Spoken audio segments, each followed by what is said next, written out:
এখন আমরা ধারণা করি মোহর বেশি ধরলে আমার মেয়েটা সুখে থাকবে, ধুম করে আমার মেয়েকে আর ছেড়ে দিতে পারবে না। সেজন্য আমরা কনের পক্ষরা কি করি, বড় একটা অ্যামাউন্ট ধরি। কন্যাদেরকে সুশিক্ষা দিতে হবে, যে স্বামীর মর্যাদা কি সেটা শিক্ষা দিতে হবে, তাহলে আপনার মেয়ের সংসার টিকে যাবে।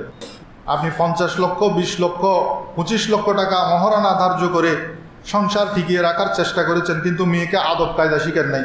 সে স্বামীর সাথে বিয়াদবি করে, স্বামী বাজার থেকে অফিস থেকে আসার সাথে সাথেই তার সাথে ঝগড়া লাগিয়ে দেয়। আপনি শিখেন নাই তাকে।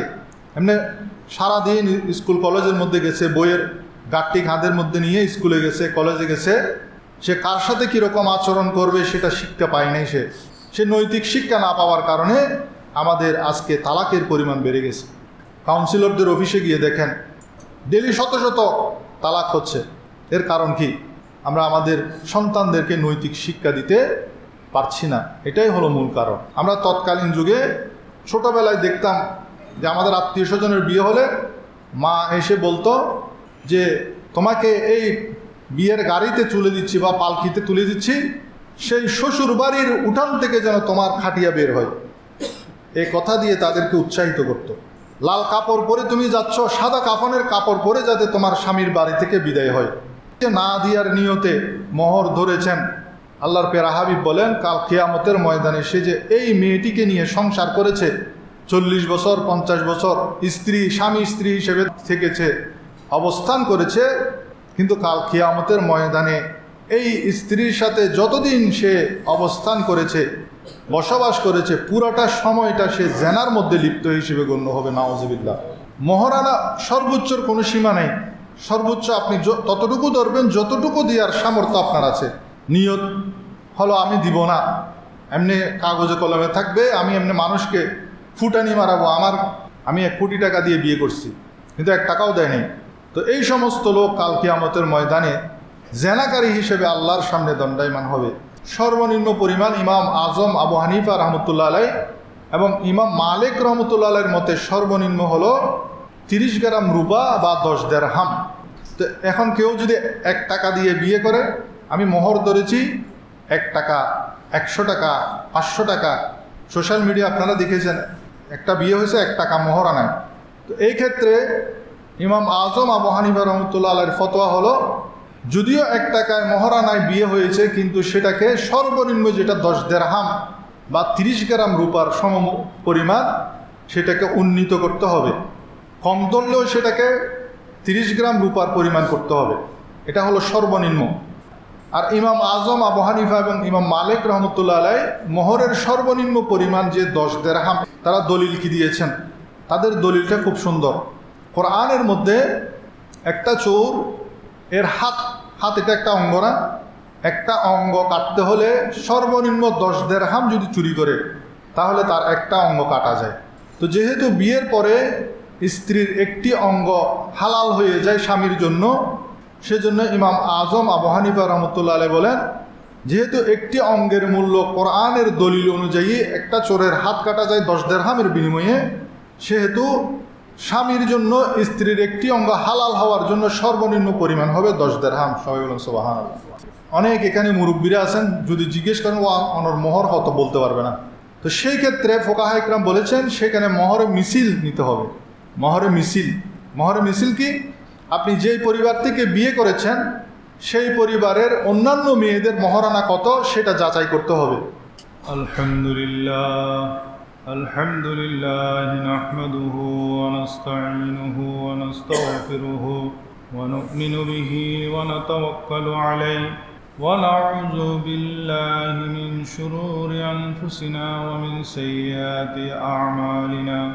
من يهده الله فلا مضل له ومن يضلله فلا هادي له ونشهد أن لا إله إلا الله وحده لا شريك له ونشهد أن سيدنا وسندنا ونبينا وحبيبنا ومولانا محمدا عبده ورسوله الذي أرسله بالحق بشيرا ونذيرا وداعيا إلى الله بإذنه وسراجا منيرا قال الله تعالى عز وجل في شان حبيبه ومحبوبه آمرا ومخبرا إن الله وملائكته يصلون على النبي يا أيها الذين آمنوا صلوا عليه وسلموا تسليما اللهم صل على سيدنا مولانا محمد وعلى مولانا ধন্য গো আমেনা বিবি ধন্য আপনার জিন্দেগি আপনার কোলে জন্ম নিল আমার দয়াল নবীজি আল্লাহুম্মা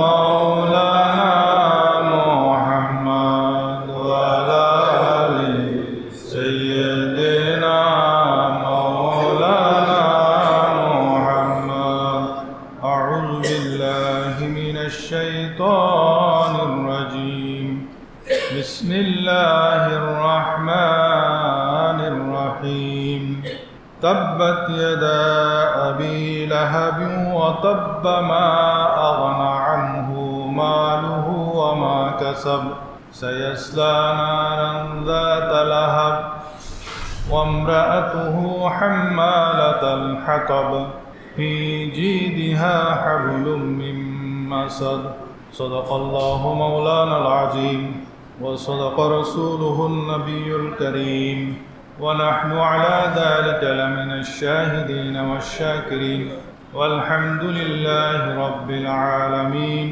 ربي صل وسلم وبارك عليه আল্লাহ পাকের লাখো কোটি শুকরিয়া রব্বুল আলামিন দয়া করে মেহেরবানি করে আমাদেরকে পবিত্র মুহররমুল হারামের চতুর্থ জুমা আদায় করার জন্য মসজিদে আসার তৌফিক দিয়েছেন সবাই বলেন আলহামদুলিল্লাহ আমি পবিত্র কোরআনের 111 নম্বর সূরা লাহাব যার অপর নাম হলো সূরাতুল মাসাদ মূলত এই সূরার মধ্যে দুইটি অংশ প্রথম অংশের মধ্যে আল্লাহ রাব্বুল আলামিন আবু লাহাবের উপর ধ্বংসের ঘোষণা দিয়েছেন আবু লাহাবকে জাহান্নামের ঘোষণা দিয়েছেন দ্বিতীয় অংশের মধ্যে আবু লাহাবের জীবনসঙ্গী উম্মে জামিলের পরিণতির কথা বর্ণনা করেছেন এই সূরার মাতাহাত কিছু কথা বলার চেষ্টা করব ওয়ামা তৌফিক ইল্লা বিল্লাহ আল্লাহ রাব্বুল আলামিন আল্লাহর প্যারা হাবিবকে যে ভালোবাসেন এই সূরাটির এর সবচেয়ে বড় প্রমাণ একদিন নবী করিম সাল্লাল্লাহু আলাইহি ওয়াসাল্লাম সাফা পর্বতের চূড়ার মধ্যে উঠে আরবের লোকদেরকে মক্কা নগরীর লোকদেরকে আহ্বান করলেন কখন আহ্বান করেছেন আল্লাহর প্যারা হাবিব সাল্লাল্লাহু আলাইহি ওয়াসাল্লাম প্রথমে গোপনে গোপনে ইসলাম প্রচার করেছিলেন কিন্তু যখন সূরা শুআরার 214 নম্বর আয়াত নাজিল হয়েছে ওয়ানজির আশিরাতাকাল আকরাবিন অর্থাৎ হে নবী আপনি আপনার নিকট আত্মীয়দেরকে জাহান্নামের ভয় দেখান সেই সুবাদে নবী করিম সাল্লাল্লাহু আলাইহি ওয়াসাল্লাম সাফা পাহাড়ের চূড়ায় উঠে আহ্বান করতে লাগলেন হে বনি ফেহের হে বনি আদি হে বনি কুরাইশ তোমরা তাড়াতাড়ি আসো যেহেতু আমার নবীর নবুয়ত প্রকাশের আগে আমার নবীকে সবচেয়ে বেশি ভালোবাসতেন আবু লাহাবের সাথে নবী করিম সাল্লাল্লাহু আলাইহি ওয়াসাল্লামের সম্পর্কটা খুবই মধুর ছিল বেয়াইওয়ালা সম্পর্ক সেই সুবাদে আমার নবী যখন আহ্বান করলেন বিভিন্ন গোত্রের লোকেরা এবং সাথে আবু লাহাবও সেখানে গিয়ে উপস্থিত হলেন তখন নবী করিম সাল্লাল্লাহু আলাইহি ওয়াসাল্লাম তাদেরকে বললেন আমি যদি তোমাদেরকে বলি এই পাহাড়ের পিছনে কিছু শত্রু আমাদের উপর আক্রমণ করার জন্য জড়ো হয়ে আছে জমা হয়ে আছে তোমরা কি আমার কথা বিশ্বাস করবে তখন আরবের সমস্ত লোকেরা এক বাক্যে স্বীকার করল অবশ্যই আপনার কথা আমরা বিশ্বাস করব কারণ আপনি হলেন সাদিকুল আমিন সত্যবাদী আমানতদার আমরা জীবনে আপনাকে মিথ্যা বলতে দেখিনি। এ কথা যখন তারা স্বীকার করলেন, তখন নবী করিম সাল্লাল্লাহু আলাইহি ওয়াসাল্লাম এবার নিজের আসল কথা ফিরে আসলেন। আমার নবীজি এবার বলছেন, যেহেতু আমি মিথ্যা বলি না, সেহেতু হে আমার গোত্রের লোকেরা, হে আমার এলাকার লোকেরা, তোমরা শুনে রাখো, অচিরেই তোমরা যে কর্মকাণ্ড করছো এর জন্য তোমাদের উপর আযাব আসবে, তোমরা আল্লাহর আযাবে গ্রেফতার হবে, ভয়ঙ্কর আযাব তোমাদের জন্য অপেক্ষা করছে। তোমরা আল্লাহর ইবাদত করো। এই যে তোমরা 360টি মূর্তি কাবাঘরের চতুর্পার্শ্বে রেখেছ, এগুলার পূজা করো, এই মূর্তি পূজা তোমরা পরিত্যাগ করো। এরপর নবী করিম সাল্লাল্লাহু আলাইহি ওয়াসাল্লাম আরও অনেক কথা বললেন। বলার পর হঠাৎ আবুল আহাব সে নিজের মেজাজ হারিয়ে ফেলল। যেহেতু নিজের বাপদাদার ধর্মের বিরুদ্ধে বলছেন, যে আবুল আহাবের সাথে আমার নবীর এত গভীর আন্তরিক সম্পর্ক ছিল, সে আবুল আহাব দাঁড়িয়ে গেল। দাঁড়িয়েই বলতে লাগলো, নাউজুবিল্লাহ, তাব্বাত লাকা ইয়া মুহাম্মদ, হে মুহাম্মদ তুমি ধ্বংস হও, নাউজুবিল্লাহ। আবুল আহাবের জবান থেকে যখনই আমার নবীর বিরুদ্ধে ধ্বংস হও শব্দটি আসলো, সাথে সাথে আল্লাহ তাআলা ডবল ধ্বংসের কথা বললেন। আল্লাহ তাআলা সাথে সাথে এরশাদ করলেন, তাব্বাত ইয়াদা আবি লাহাব, হে আবুল আহাব তোমার হস্তদ্বয় ধ্বংস হয়ে যাক এবং তুমি নিজেও ধ্বংস হয়ে যাও। আরবি মহাভারতের মধ্যে হাত দিয়ে পুরা শরীরকে, পুরা বডিকে বোঝানো হয়। তোমার হাত ধ্বংস হোক, এটা বললে মূলত তুমি পুরাটাই ধ্বংস হও সেটা বোঝায়। তা আল্লাহ রাব্বুল আলামিন আবুল আহাবকে ধ্বংসের কথা বললেন। এরপর বললেন, মা আগনা আনহু মালুহু ওয়া মা কাসাব, কোনো কাজে আসেনি তার ধন সম্পদ এবং যা কিছু সে উপার্জন করেছে। সায়াসলা নারান যাতা লাহাব, অতি সত্বর সে প্রবেশ করবে লেলিহান অগ্নিতে। ওয়ামরাআতুহু হাম্মালাতাল হাতাব, এবং তার স্ত্রীও যে ইন্ধন বহন করে। ফি জিদিহা হাবলুম মিন মাসাদ, তার গলার মধ্যে খেজুরের রশি।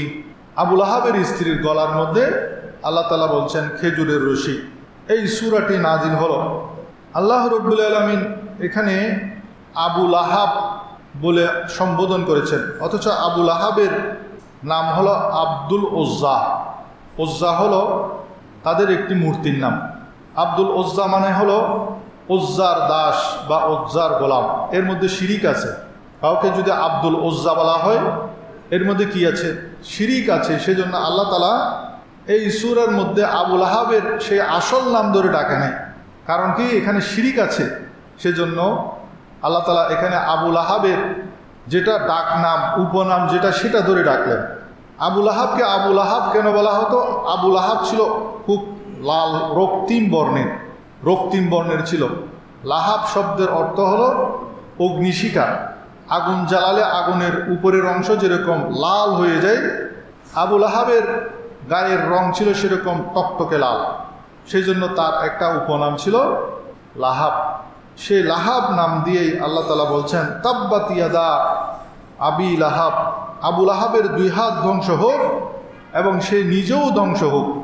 নবী করিম সাল্লাল্লাহু আলাইহি ওয়াসাল্লামের বাপ চাচা ছিল 10 জন। আব্দুল মুত্তালিবের সন্তান ছিল মোট 10 জন।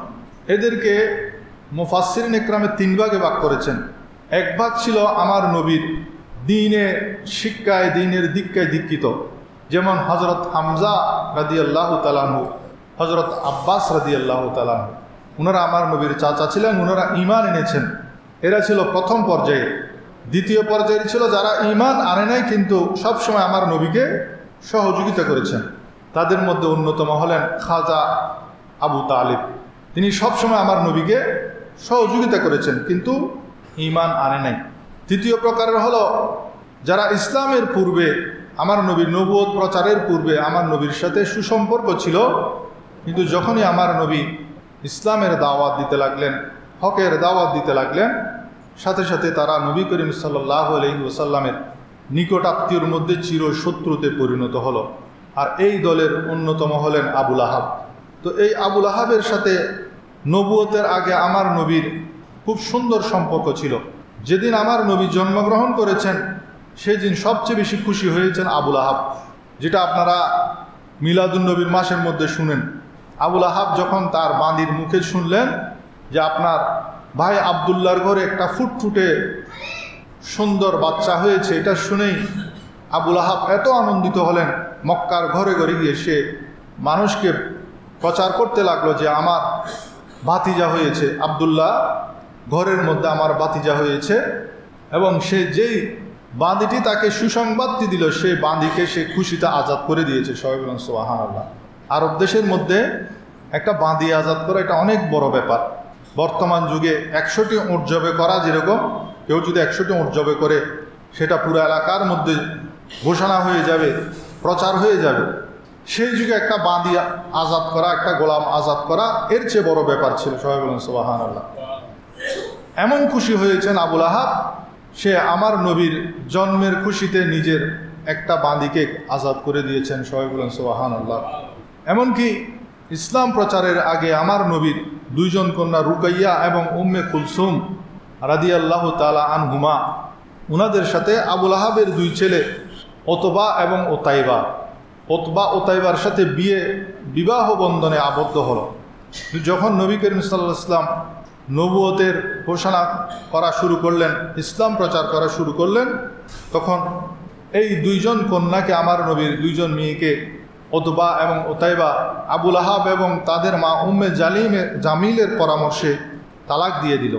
এবং নবুয়ত প্রকাশের পর আবু লাহাব নবী করিম সাল্লাল্লাহু আলাইহি ওয়াসাল্লামকে বিভিন্নভাবে অত্যাচার, নির্যাতন, মানসিক যন্ত্রণা, শারীরিক যন্ত্রণা দিয়ে আরম্ভ করে দিল। প্রথম মানসিক যন্ত্রণা ছিল নিজের আদরের দুই কন্যাকে তালাক দেয়া। এমনকি একজন আবু লাহাবের সন্তান আমার নবীর জামা পর্যন্ত ছিঁড়ে দিয়েছে, নাউজুবিল্লাহ। তালাক তো দিয়েছে, নবীর গায়ে হাত তুলেছেন, নিজের শ্বশুরের গায়ে। এভাবেই নবীর সাথে সম্পূর্ণ শত্রুতা আমি আরম্ভ করে দিল। তো নবী করিম সাল্লাল্লাহু আলাইহি ওয়াসাল্লামের সাথে যে আইয়ামে জাহেলিয়াতের যুগে আবু লাহাবের যেই মেয়ে কন্যাদের বিয়ে হয়েছিল, তখন বিয়ের মোহর আনা ছিল না। আইয়ামে জাহেলিয়াতের যুগে মহিলাদের কোনো মোহরের ব্যবস্থা ছিল না। এই মোহর আনার ব্যবস্থা এসেছে আমাদের ইসলামের শরীয়তের মধ্যে। এর আগে মোহর আনার ব্যবস্থা ছিল না। সেজন্য বিভিন্ন ইতিহাস গ্রন্থে আমরা অনেক খুঁজে পাই নাই, অনেক খুঁজেছি, কিন্তু কোথাও লেখা নাই যে আবু লাহাবের এই দুই সন্তানের সাথে যে বিয়ে হয়েছে তাদের মোহরানা কত ছিল। কিন্তু ফাতেমা রাদিয়াল্লাহু তাআলা আনহার মোহরের কথা আছে। আমার নবীর অন্যান্য স্ত্রী যারা ইসলামের নবুয়তের পরে যাদের সাথে আমার নবীর বিবাহ হয়েছে তাদের মোহরের কথা আছে, কিন্তু খাদিজা রাদিয়াল্লাহু তাআলা আনহার সাথে বিয়ের মোহরের কথা কোথাও উল্লেখ নেই। তো ইসলামী শরীয়তের মধ্যে মোহর এটা অনেক গুরুত্বপূর্ণ একটা বিষয়। অধিকাংশ নবীর কন্যা এবং স্ত্রীদের মোহরের পরিমাণ ছিল 400 এবং 500 দেরহাম, 400 দেরহাম এবং 500 দেরহাম। এবং মোহরানা বর্তমান যুগেও আমাদের ততটুকুই ধরা উচিত যতটুকু আদায় করা সামর্থ্য স্বামীদের আছে। স্বামীর যতটুকু মোহর আদায় করার সামর্থ্য আছে ততটুকু মোহর ধরা উচিত। এখন স্বামী আদায় করতে পারবে 1 লক্ষ টাকা, মোহরানা ধরে রাখছে 50 লক্ষ টাকা। সে বাহাদুরির সাথে বলে যে আমি 50 লক্ষ টাকা মোহর দিয়ে বিয়ে করেছি, মোহর এটা দেয় নেই, দেওয়ার নিয়ত নেই। অনেকে বলে যে এটা তো আপনার কাগজে কলমে আছে যে আমি দিব কখন, আমি তো দিতে হবে না। এটা অনেক বড় ভুল ধারণা। আল মুআজামুল কবিরের 7301 নম্বর হাদিস, আল্লাহর পেয়ারা হাবিব ইরশাদ করেন, যারা মোহর ধার্য করে না দেয়ার নিয়তে মোহর ধার্য করে না, তারা কিয়ামতের দিন আল্লাহ রব্বুল আলামিনের সামনে জেনাকারী হিসেবে দণ্ডায়মান হবে। নাউজুবিল্লাহ। আপনার সন্তানের আপনি মোহর ধরেছেন, বইপক্ষের কথাবার্তা হয়, সেখানে বলা হয় ওয়া আরো মাইয়বের মোহর 20 লাখ টাকা দিচ্ছে, আর ইবেরও 20 লাখ টাকা দম করি, ওবের 50 লাখ টাকা দিচ্ছি, ইবেরও 50, আর বাইজির মোহর 50 লাখ টাকা দিচ্ছি, ইবেরও 50 লাখ টাকা দম করি। এখন বরপক্ষ যদি বেশি পছন্দ করে কনেকে, তাহলে তারা রাজি হয়ে যায়। তারা চিন্তা করে এটা তো দিতে হবে না, এটা দিতে হবে না। এই যে না দিয়ার নিয়তে মোহর ধরেছেন, আল্লাহর পেয়ারা হাবিব বলেন কাল কিয়ামতের ময়দানে সে যে এই মেয়েটিকে নিয়ে সংসার করেছে, 40 বছর 50 বছর স্বামী স্ত্রী হিসেবে থেকেছে, অবস্থান করেছে, কিন্তু কাল কিয়ামতের ময়দানে এই স্ত্রীর সাথে যতদিন সে অবস্থান করেছে বসবাস করেছে পুরাটা সময়টা সে জেনার মধ্যে লিপ্ত হিসেবে গণ্য হবে। নাউজুবিল্লাহ, আমরা কত বড় ভুলের মধ্যে লিপ্ত আছি দেখেন। নবী করিম সাল্লাল্লাহু আলাইহি ইসলামের মহারানার মধ্যে সবচেয়ে বেশি মোহর ধরেছেন হজরত উম্মে হাবিবা রাদিয়াল্লাহু তাআলা আনহার সাথে যে বিয়ে, সেটার মহারানা ছিল 4000 দিরহাম। এই 4000 দিরহাম মানে এটাকে রূপাতে, তখনকার দেরহামের সাথে রূপার একটা সম্পর্ক ছিল।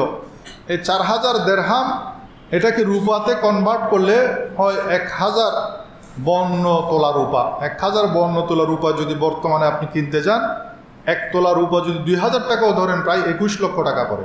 সেজন্য ফোকাহা ইকরাম বলেন মহারানা সর্বোচ্চর কোনো সীমা নেই, সর্বোচ্চ আপনি ততটুকু ধরবেন যতটুকু দেওয়ার সামর্থ্য আপনার আছে। আপনার কোটি কোটি টাকার সম্পদ, আপনি 20 লক্ষ টাকা ধরেন, সমস্যা নেই, যেহেতু আপনি দিতে পারবেন, আপনার নিয়তও আছে, এবং উত্তম হলো সাথে সাথে সব দিয়ে দিয়া। আর যদি আপনার নিয়ত নাই, নিয়ত হলো আমি দিব না, এমনি কাগজে কলমে থাকবে, আমি এমনি মানুষকে ফুটানি মারাবো, আমার মোহর 1 কোটি টাকা, আমি 1 কোটি টাকা দিয়ে বিয়ে করছি, কিন্তু 1 টাকাও দেয়নি, তো এই সমস্ত লোক কাল কিয়ামতের ময়দানে জেনাকারী হিসেবে আল্লাহর সামনে দণ্ডায়মান হবে। মোহরের সর্বনিম্ন পরিমাণ কত? সর্বনিম্ন পরিমাণ ইমাম আজম আবু হানিফা রহমতুল্লাহ আলাই এবং ইমাম মালিক রহমতুল্লাহ আলাইয়ের মতে সর্বনিম্ন হলো 30 গ্রাম রূপা বা 10 দিরহাম। 30 গ্রাম রূপা যদি আপনি বর্তমান বাজারে হিসাব ধরেন 5-6 হাজার টাকা হয় সর্বনিম্ন। তো এখন কেউ যদি 1 টাকা দিয়ে বিয়ে করে, আমি মোহর ধরেছি 1 টাকা, 100 টাকা, 500 টাকা, সোশ্যাল মিডিয়া আপনারা দেখেছেন, একটা বিয়ে হয়েছে 1 টাকা মোহরানায়। তো এই ক্ষেত্রে ইমাম আজম আবু হানিফা রহমতুল্লাহ আলাইয়ের ফতোয়া হলো, যদিও 1 টাকায় মোহরানায় বিয়ে হয়েছে, কিন্তু সেটাকে সর্বনিম্ন যেটা 10 দিরহাম বা 30 গ্রাম রূপার সম পরিমাণ, সেটাকে উন্নীত করতে হবে। কম ধরলেও সেটাকে 30 গ্রাম রূপার পরিমাণ করতে হবে, এটা হলো সর্বনিম্ন। আর ইমাম আজম আবু হানিফা এবং ইমাম মালিক রহমতুল্লাহ আলাই মোহরের সর্বনিম্ন পরিমাণ যে 10 দিরহাম, এটা কোত্থেকে তারা দলিল কি দিয়েছেন? তাদের দলিলটা খুব সুন্দর। কোরআনের মধ্যে একটা চোর এর হাত এটা একটা অঙ্গ না, একটা অঙ্গ কাটতে হলে সর্বনিম্ন 10 দিরহাম যদি চুরি করে, তাহলে তার একটা অঙ্গ কাটা যায়। তো যেহেতু বিয়ের পরে স্ত্রীর একটি অঙ্গ হালাল হয়ে যায় স্বামীর জন্য, সেজন্য ইমাম আজম আবু হানিফা রহমতুল্লাহ আলাইহি বলেন, যেহেতু একটি অঙ্গের মূল্য কোরআনের দলিল অনুযায়ী একটা চোরের হাত কাটা যায় 10 দিরহামের বিনিময়ে, সেহেতু স্বামীর জন্য স্ত্রীর একটি অঙ্গ হালাল হওয়ার জন্য সর্বনিম্ন পরিমাণ হবে 10 দিরহাম। সবাই বলেন সুবহানাল্লাহ। কত গভীর জ্ঞান দিয়ে তারা চিন্তা করেছেন। অন্যান্য মাযহাবের ভিন্ন ভিন্ন মতামত আছে, আমরা আমাদের মাযহাবটা ফলো করব। সেজন্য 1 টাকা মোহরানা দিয়ে বিয়ে করেছি এগুলা বলে বলে সামাজিক যোগাযোগ মাধ্যমের মধ্যে ভাইরাল হওয়ার কোনো অর্থ হয় না। সর্বনিম্ন যেটা অন্তত সেটা ধরতে হবে, আর সর্বোচ্চ ওটাই ধরতে হবে। আপনার 20,000 টাকা দেওয়ার সামর্থ্য আছে, আপনি 20,000 টাকা মোহর ধরবেন। আপনার 50,000 টাকা দেওয়ার সামর্থ্য আছে, আপনি 50,000 টাকা মোহর ধরবেন।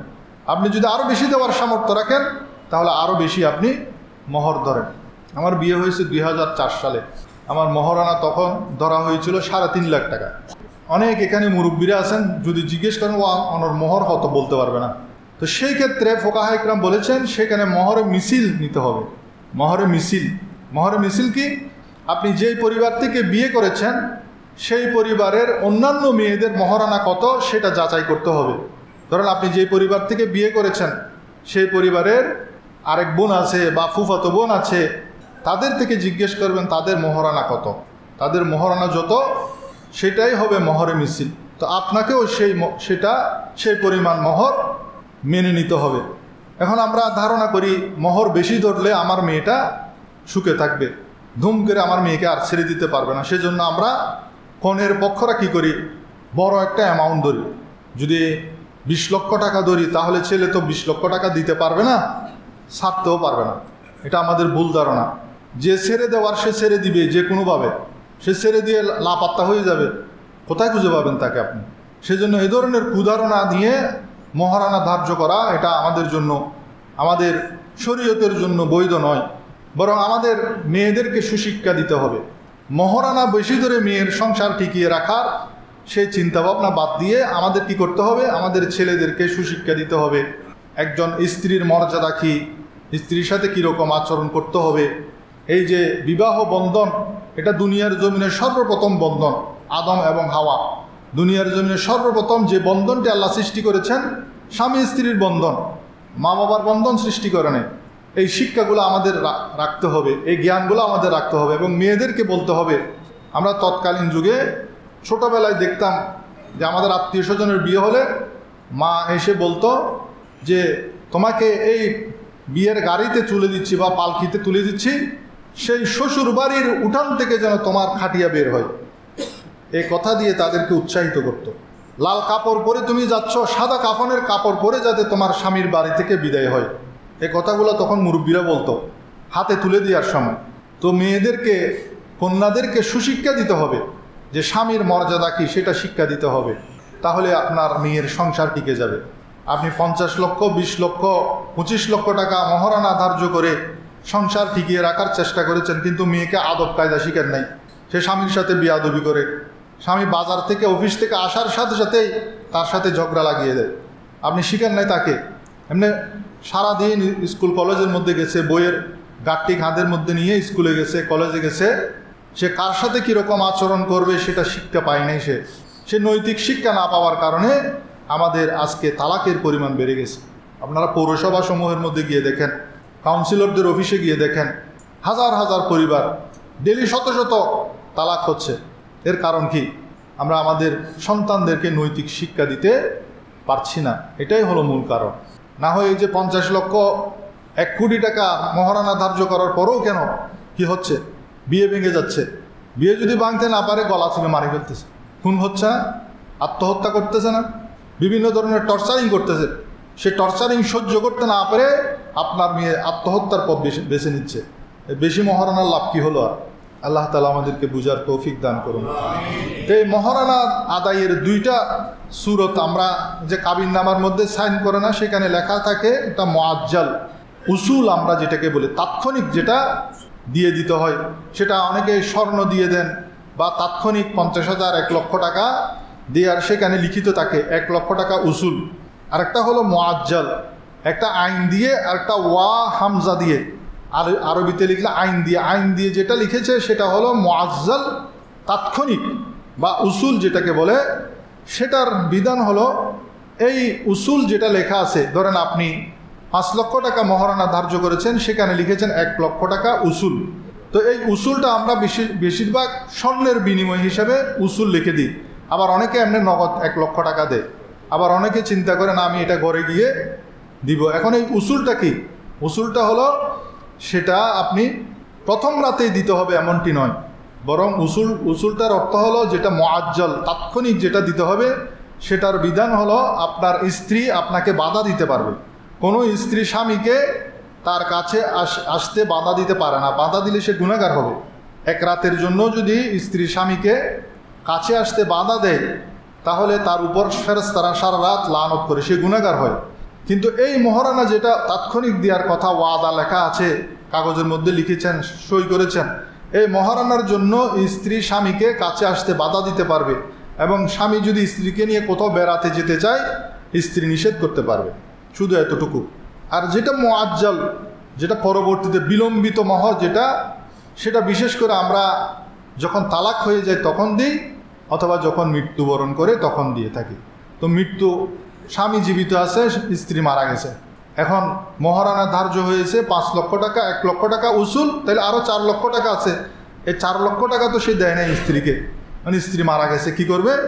এই স্বামীর সম্পদ থেকে 4 লক্ষ টাকা স্ত্রীর সম্পদের সাথে যোগ করা হবে। ধরেন আপনার স্ত্রীর কাছে কিছু স্বর্ণ আছে, ধরেন 5 লক্ষ টাকার স্বর্ণ আছে, এগুলো আপনার স্ত্রীর সম্পদ। এখন সে আপনার কাছে আরও 4 লক্ষ টাকা মহারণার টাকা পাবে। এখন আপনি স্বামী হিসেবে আপনি 4 লক্ষ টাকা ওই স্ত্রীর সম্পদের সাথে যোগ করে দিবেন। তাহলে তার কাছে 5 লক্ষ টাকার স্বর্ণ আছে, আপনি আরও 4 লক্ষ টাকা মহারণার টাকা সেখানে যোগ করলেন, তাহলে 9 লক্ষ টাকা হয়ে গেল। এখন এই 9 লক্ষ টাকা স্ত্রীর ওয়ারিশ যারা আছেন, মিরাস অনুযায়ী ওয়ারিশের মধ্যে বন্টন হবে। আর ওয়ারিশের মধ্যে কিন্তু আবার স্বামীও আছে। স্ত্রী মারা যাওয়ার পর ওয়ারিশের মধ্যে আবার স্বামীও আছে, স্বামীও কিন্তু একটা অংশ সেখান থেকে পাবে। তাহলে মাপ নাই। আপনার স্ত্রী যদি মারা যায়, আপনি খুশি হয়ে গেলেন, তো মরটিয়া দম করতেন ভাল্লা, এটা কিন্তু ঋণ, অনেক বড় ঋণ। আবার অনেকে চিন্তা করেন বিয়ের ফৈলের রাইতুন যদি মাপ লেভেলিং দেরি, এর চেয়ে লজ্জাজনক ঘৃণিত কাজ আর নেই। আপনি দিতে পারবেন না, কে বলছে আপনাকে বিয়ে করতে? আমি মাপ লেভেলিং দেরি কেন? আপনি মাপ লওয়ার জন্য কেন মহারণা ধার্য করছেন? আপনি যতটুকু পারবেন ততটুকু নির্ধারণ করবেন এবং আপনার নিয়ত থাকতে হবে সেটা আমি পরিশোধ করবে। আল্লাহ তাআলা আমাদেরকে বুঝার এবং আমল করার তৌফিক দান করুন। আল্লাহ তাআলা পবিত্র কোরআনের মধ্যে ইরশাদ করছেন, ওয়াতুন নিসা সাদুকাতিহিন্না নিহলাতান ফাইন তিবনা লাকুম আন শাইইম মিনহু নাফসান ফাকুলুহু হানিয়াম মারিয়া। আর তোমরা স্ত্রীদেরকে তাদের মোহর খুশি মনে দিয়ে দাও। এটা আল্লাহর হুকুম। স্ত্রীদেরকে তাদের মোহর খুশি মনে দিয়ে দাও, আর তারা যদি খুশি মনে কিছু মাফ করে দেয়, স্ত্রীরা যদি খুশি মনে মাফ করে দেয়, তাহলে তোমরা হানিয়াম মারিয়া অত্যন্ত আনন্দ চিত্তে স্বাচ্ছন্দ্য চিত্তে সেটা ভোগ করো। তাহলে আপনার স্ত্রী যদি খুশি মনে মাফ করে দেয় সেটা ভিন্ন কথা। এখন আপনি যদি চাপ দিয়ে বিভিন্ন কলা কৌশলে বলেন যে আর মোহর যদি মাফ না করো তাহলে তোমাকে বাপের বাড়িতে যেতে দিব না, এই ধরনের চাপাচাপি করে বিভিন্ন ধরনের কৌশলে নির্যাতন করে যদি মাপ নেন, সেটা মাফ হবে না। সে শরিয়া আদালতের মধ্যে যখন যাবে, শরিয়া আদালতকে যখন বলবে সে আমাকে জোর জবরদস্তি করে সেটা মাপ চেয়েছে, সেটা মাফ হবে না।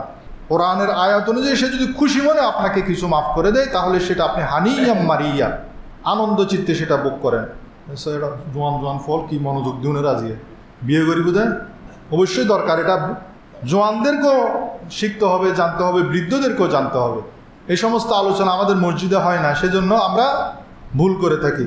সুতরাং ধমক দিয়ে কলা কৌশল করে স্ত্রীর মোহর যদি মাফ করে নেওয়া হয়, সেটা ইকরাহ বলা হয়, জোরপূর্বক।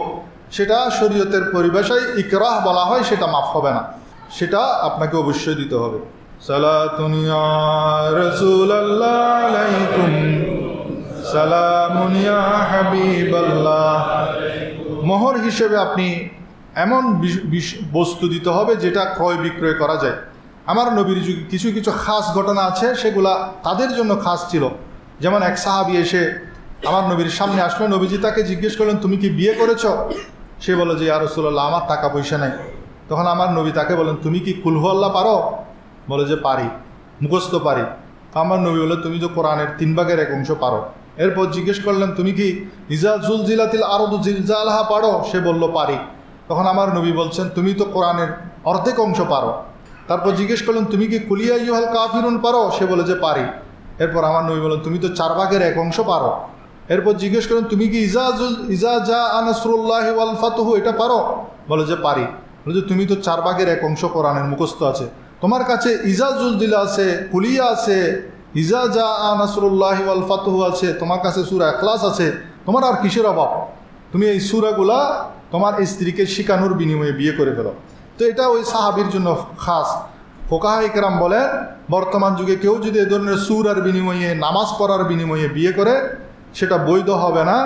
এটা ওই সাহাবীর জন্য খাস ছিল। আমার নবী মাঝে মাঝে বিভিন্ন সাহাবীদের তাদের অবস্থার পরিপ্রেক্ষিতে এজন্য স্পেশাল সুযোগ দিতেন, এটা তাদের জন্য খাস ছিল। কিন্তু বর্তমান যুগে কেউ যদি বিয়ে করতে চান, তাকে মহারানা হিসেবে কমপক্ষে 10 দিরহাম বা 30 গ্রাম রূপার সমমূল্য ধার্য করতে হবে, এবং সর্বোচ্চ ততটুকু ধার্য করতে হবে যতটুকু দেওয়ার সামর্থ্য আছে। তো আমি আলোচনা করছিলাম মূলত আবুল আহাব, এবং আবুল আহাব নবীজির নবুয়তের পরে যেসব নির্যাতন করেছেন, তার একটি আমি বলেছি, তার মেয়েদের তালাক দিয়ে দিয়েছেন, তাদের কোনো মহারানা ছিল না। দ্বিতীয় নির্যাতন ছিল মানসিক নির্যাতন। আমার নবীকে সে আফতার বলেছে, নির্বংশ বলেছে, কারণ আমার নবীজির 2জন পুত্র সন্তান মৃত্যুবরণ করেছে পরপর। তৈয়ব, তাহের, এই 2জন মারা যাওয়ার পর সে আমার নবীকে আফতার বলতে লাগলো। কিন্তু দেখা যাচ্ছে কিয়ামত পর্যন্ত আমার নবীর উম্মত দিন দিন বাড়তে থাকবে। সেজন্য আল্লাহ বলছেন, ইন্না আ'তাইনা কাল কাউসার, হে নবী আমি আপনাকে কাউসার দিয়েছি, অধিক দিয়েছি। আমার নবীর স্মরণ এখনও হচ্ছে। পৃথিবীর যে কোনো প্রান্তে যান, আজানের ধ্বনি শোনা যাচ্ছে, হয়তো নামাজের মধ্যে মানুষ আমার নবীকে সালাম দিচ্ছে, অথবা মক্কা মদিনার মধ্যে যে রাত দিন 24 ঘন্টা সেখানে নামাজ হচ্ছে, দরুদ আর সালাম প্রেরণ করছে আমার নবীর শানে। কিন্তু আবুল আহাবকে কয়জন স্মরণ করে? তার সন্তানের কোনো খদিশ আছে? নাই। তার 2জন সন্তানই যে মারা গেছেন, একজনকে তো আমার নবী বদদুয়া করেছেন, হে আল্লাহ এর উপর একজন হিংস্র প্রাণী লেলিয়ে দিন। সে ওতাইবাকে সফর থেকে আসার সময় হিংস্র প্রাণী ছিঁড়ে ফেটে খেয়ে ফেলেছে আমার নবীর বদদুয়ার কারণে। তো তার বংশধর নাই, কিন্তু আমার নবীর বংশধর এখনও দুনিয়ার জমিনের মধ্যে আছে। এখনও পর্যন্ত আমার নবীকে স্মরণকারী, নবীর উপর দরুদ সালাম প্রেরণকারী কোটি কোটি উম্মত আছে। সবাই বলেন সুবহানাল্লাহ। তো সে আফতার বলে আমার নবীকে কষ্ট দিত। এরপর নবুয়ত প্রকাশের পর নবী করিম সাল্লাল্লাহু আলাইহি ওয়াসাল্লাম মক্কা নগরীতে জুল মাজাজ নামক একটা বাজার, সেখানে গিয়ে তিনি মানুষকে যখন বুঝাচ্ছেন, তখন আবুল আহাব পিছনে গিয়ে আমার নবীকে পাথর ছুঁড়ে মারল। সে পাথরের কারণে আমার নবীর পায়ের মধ্যে পড়ে পা রক্তাক্ত হয়ে গিয়েছিল এবং সে মানুষকে বলতে লাগলো, নাউজুবিল্লাহ, এ হলো পাগল, এ আমাদের বাপদাদার ধর্ম অস্বীকারী এবং সে একজন মিথ্যাবাদী, নাউজুবিল্লাহ। এভাবে সে পদে পদে আমার নবীর বিরোধিতা করেছে, সবচেয়ে বড় শত্রুতে পরিণত হয়ে গিয়েছে।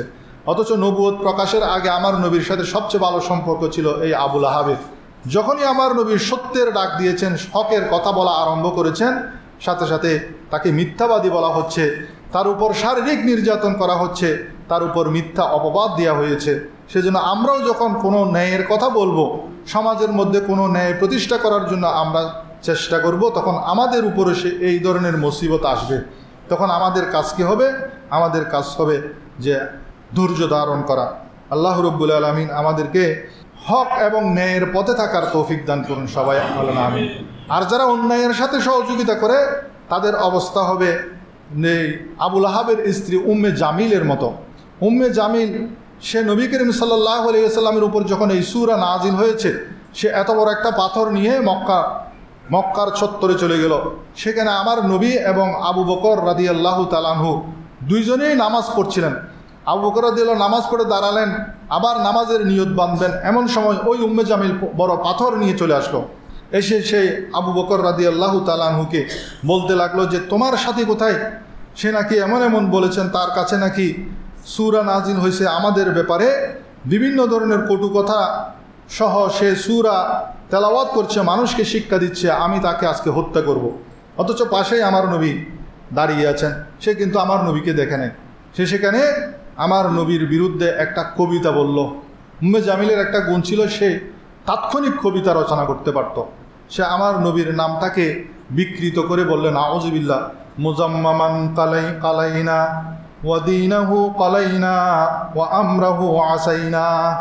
এভাবে সে কবিতার সুরে সুরে আমার নবীকে কি করতে লাগলো? হেয় করতে লাগলো। অর্থাৎ নিন্দিত ব্যক্তিকে আমরা ঘৃণা করি এবং তার দিনকেও আমরা ঘৃণা করি, আর তার নির্দেশকে আমরা অমান্য করি। মুজাম্মামান কালাইনা ওয়া দীনাহু কালাইনা ওয়া আমরাহু আসাইনা। এই কথা বলে ওই উম্মে জামিল সেখান থেকে চলে গেল। সেইখানে অথচ আমার নবীজি দাঁড়িয়ে আছেন। আল্লাহর কুদরত, তার চোখের দৃষ্টি থেকে আল্লাহ রাব্বুল আলামিন উম্মে জামিলের দৃষ্টি থেকে আমার নবীকে গায়েব করে রেখেছেন, যাতে সে আমার নবীর সাথে অন্যায় আচরণ করতে না পারে। এখান থেকে আমাদের শিক্ষা হলো, যখনই আমরা কোনো ভালো কাজ করতে যাব, আল্লাহ রসুলের পক্ষের কোনো কাজ করতে যাব, সেখানে বাধা বিঘ্ন আসবে। সে বাধা বিঘ্নকে উপেক্ষা করে আমাদেরকে এগিয়ে যেতে হবে। বাধা বিঘ্ন যারা দিবে তারা হলো আবুল আহাব মার্কা মানুষ। যদিও সে তার দাড়ি টুপি থাকুক, সে মুসলমান হোক, আপনি যখন ভালো কাজ করবেন সেখানে যদি একজন মুসলমান এসেও বাধা দেয়, সে হলো আবুল আহাব মার্কা মানুষ। এবং যারা তাকে সহযোগিতা করবে তাদের উপরও আল্লাহ লানত করেছেন। আল্লাহ তাআলা সূরা আনআমের 34 নম্বর আয়াতে বলেন, ওয়ালাকাদ কুযযিবাত রুসুলুম মিন ক্বাবলিকা ফাসাবারু। নবী, আপনার পূর্বেও রসুলদেরকেও মিথ্যাবাদী বলা হয়েছে। আমার নবীকে যখন আবুল আহাব বিভিন্ন জায়গায় মিথ্যাবাদী বলতেছিল, তখন আমার নবী মর্মাহত হলেন।